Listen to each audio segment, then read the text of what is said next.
তো বকশিগঞ্জ বাজার এনে কি হাটে যেতেন না?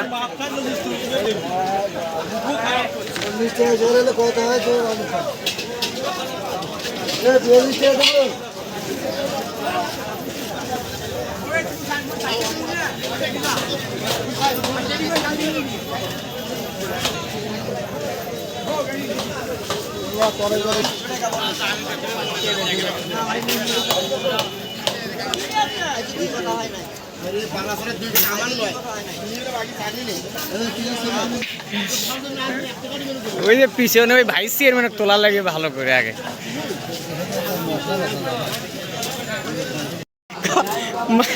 মাছ দেখলাম কত বড় বড়, কিনলাম কত বড় পাঙ্গাস।